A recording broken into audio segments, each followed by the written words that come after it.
Welcome back. Breaking news once again here in the Elite Dangerous world. 29 December 3306, which is tomorrow for me, but currently where these devs are, it is that day. Lakon Spaceways faces financial collapse. Economic instability has caused the value of shares in Lakon Spaceways to drop to unprecedented lows, placing the company's future in doubt. We talked about this, we know. Hostile takeover, blah, blah, blah. A hostile takeover bid by federal corporation Core Dynamics has raised concerns in the alliance over the loss of a major defense contractor. I wouldn't call Lakon a major defense contractor. If they were, they would be getting those sweet, sweet federal Navy deals instead of Core. The Independent Commission for Market Equality has also reported irregularities in the recent transfer of share ownership. So they're looking into how that stuff was switched over, and it's probably sketchy, which is going to be weird, which may lead to criminal investigation. So imagine this. The company that gets Navy contracts to build federal ships could be under investigation for essentially undermining the Lakon Spaceways board, right? So everybody at Lakon on their board that was against the sell, having Core Dynamics buy them, they got booted off the board. And now they're talking to Core Dynamics again. Sketchy, right? Yeah. So,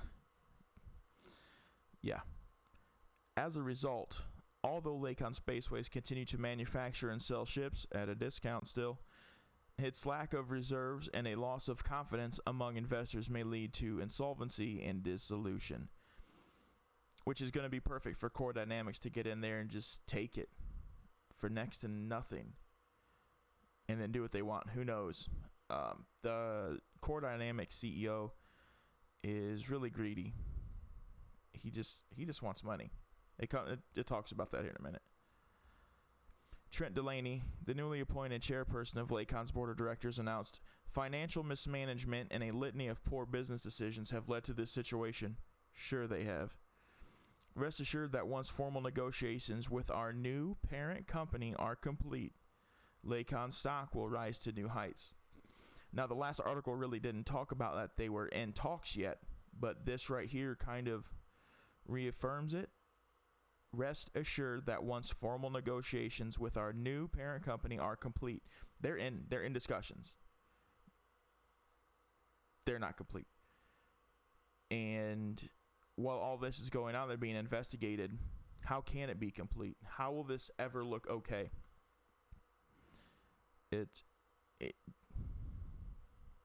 Corporations, though, especially ones with big Navy money. I don't even understand why Core Dynamics has an interest in Lakon at all. Unless they just want to take their ships, which I consider mostly haulers. I haven't been around the game very long, but Lakon seems like they just build space buses, except like the Type 10 Defender. Maybe. I really love the Type 10. It doesn't get a lot of love. I love it. But, I mean, the only thing I can see positive out of this is if they make a federal Type 10. Just make it a little bit faster. That's all I'm saying.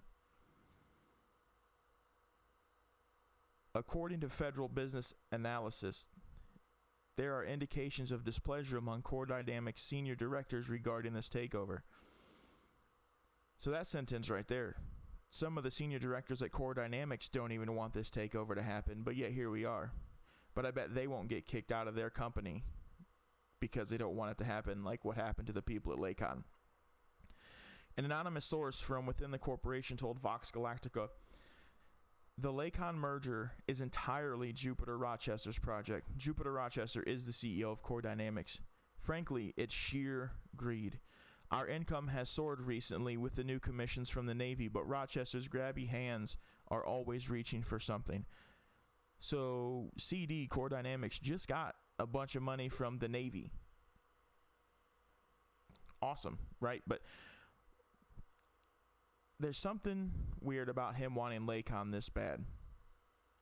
I don't know what it is, but there's something there. Or he's just greedy. It could be that simple. Humans are greedy. Space humans in 3306 are probably just really greedy. But it doesn't feel right. Doesn't feel right. He goes on to say, he runs the departments that are loyal to him like they're his personal kingdom. So it sounds like to me he's just got a bunch of yes men running around. And as long as you're a yes man, you're in the money. And who doesn't want to be in the money? So you're just going to be a yes man. It is what it is, I suppose. I would like to see more news of this come out. I would like to talk about this more, maybe see a little bit more that might be happening in the game with it. But so far, that's all we know. They're in negotiations of this takeover. But at the same time, it's also under investigation. So we'll see what happens. Let me go back to it. This was the 29th. The last one was on the 22nd. So maybe in a week, we'll see maybe more news, maybe sooner. I don't know how their news cycle works, but it's a little crazy. You got a greedy guy with a bunch of yes men trying to buy out a company that I don't even know. I don't know why he wants it. Money. Maybe he thinks he can do something. Maybe they're going to take the Lakon ships and upgrade them, which I would be all for. Like I said, I love the Type 10. If they could make a federal version of the Type 10, I would be down for that, but I just wish Lakon would do it and not Core Dynamics Lakon. I guess what I'm getting at. But just a little update with that. And that's going to be it for me for this one. Maybe I'll see you in a week with an update. Maybe we'll have a federal Type 10 eventually. Here's hoping.